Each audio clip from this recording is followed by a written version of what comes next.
माँ जी जल्दी चलिए, देखिए आपके घर के बाहर एम्बुलेंस आई है। गायत्री भागती हुई दरवाजे पर आती है। तभी उसकी बहू चांदनी को एम्बुलेंस से बाहर लाया जाता है। हे भगवान, ये मेरी बहू को क्या हो गया? एक्सीडेंट हो गया माँ जी। अरे लेकिन ये कैसा एक्सीडेंट है? चोट तो कहीं नजर नहीं आ रही। अरे माँ जी, दिमाग में अंदरूनी चोट लगी है और ये अपनी याददाश्त खो बैठी है। हैं? मेरी बहू याददाश्त खो बैठी है, अब क्या होगा? आप फिक्र मत करिए, बस इनका अच्छे तरीके से ख्याल रखिए। मैंने दवाइयाँ दे दी हैं, अब मैं चलता हूँ। अगले दिन अब तेरी तबीयत कैसी है बहू? बहू? किसकी बहू? हम भैरवगढ़ के ठाकुर विक्रम सिंह की बेटी रूपवती हैं। हम एक राजकुमारी हैं और तुम हमारी दासी हो बुढ़िया। अरे बेटा विशाल, बहू कैसी बहकी बातें कर रही है। अरे कुछ मत पूछो माँ, रात को मुझसे अपने पैर दबा रही थी। सर पर चोट लगने की वजह से इसका दिमाग पूरी तरह खराब हो गया है और ये अपने आप को राजकुमारी समझ रही है। तभी वहाँ चांदनी आ जाती है। तुम दोनों यहाँ क्या खुसुर फुसुर कर रहे हो? कहीं तुम दोनों मिलकर हमारे खिलाफ कोई षड्यंत्र तो नहीं रच रहे हो? हम तुम्हारा सर तलवार से उड़वा देंगे, समझे? अरे नहीं नहीं राजकुमारी जी, हम तो आपके सेवक हैं। भला हमारी इतनी हिम्मत? कहिए, आपने यहाँ हॉल में आने का कष्ट कैसे किया? हमें बहुत भूख लगी है। ए दासी, जल्दी से हमारे लिए भोजन का प्रबंध करो। आज हम शाही कबाब खाएंगे। विशाल अपनी माँ को चांदनी की बात मानने के लिए इशारा करता है। ठीक है राजकुमारी जी, मैं अभी आपके लिए भोजन लेकर आती हूँ।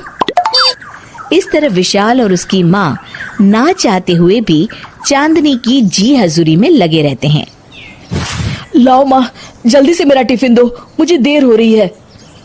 अरे ठहर जा, जरा दम तो लेने दे मुझे। सारे घर का काम मुझे अकेले को करना पड़ता है।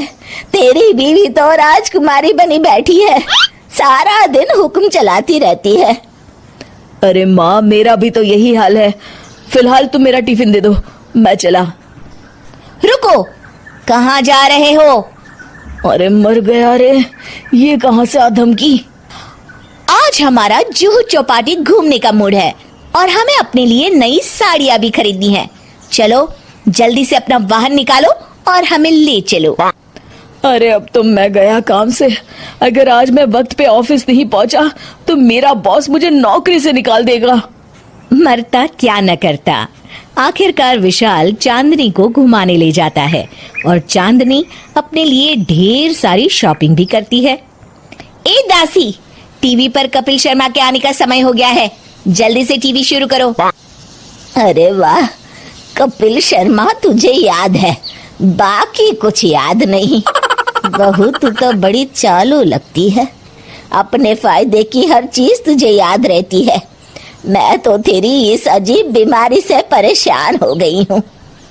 अगले दिन, अरे डॉक्टर साहब, आप इतने दिन से मेरी बहू का इलाज कर रहे हैं, लेकिन उसकी बीमारी तो सुधरने के बजाय और बढ़ती जा रही है। अरे माँ जी, ये दिमागी बीमारी है, बेचारी की याददाश्त चली गई है। वापस आने में थोड़ा वक्त तो लगेगा ही ना।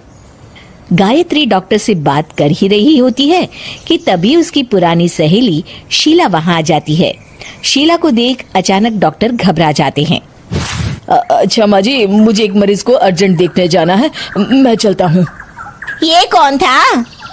अरे अब क्या बताऊं शीला, एक एक्सीडेंट भी मेरी बहू की याददाश्त चली गई है। ये डॉक्टर उसका इलाज कर रहा है। ये डॉक्टर कब से बन गया? अरे ये तो चमन पान वाले का लड़का है, सारा दिन नौटंकी करता रहता है। अच्छा तो ये बात है, अब मैं समझी। मेरी बहू और ये पान वाले का लड़का दोनों मिलकर मुझे बेवकूफ बना रहे थे। चल तू मेरे साथ। गायत्री शीला को एक बड़ा सा डंडा हाथ में देकर अपनी बहू चांदनी के कमरे में ले जाती है। बहू, ये मेरी सहेली है, एक डॉक्टर है। इसने तेरे जैसे न जाने कितनों का इलाज 2 मिनट में कर दिया है।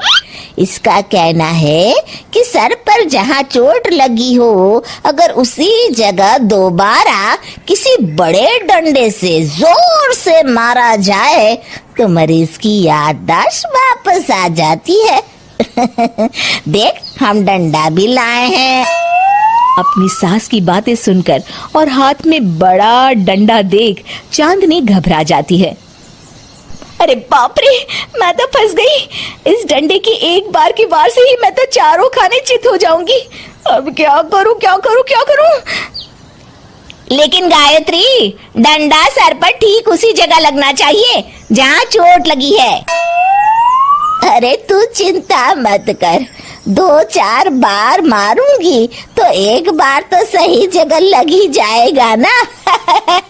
चल बहू, तैयार हो जा। अरे नहीं नहीं माँ जी, मुझे मत मारिए। दरअसल घर के काम करने से बचने के लिए मैंने ये सब नाटक किया था।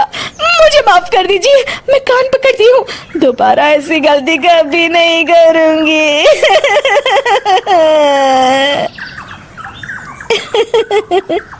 क्यों दोस्तों, कहानी कैसी लगी हमें जरूर बताइएगा।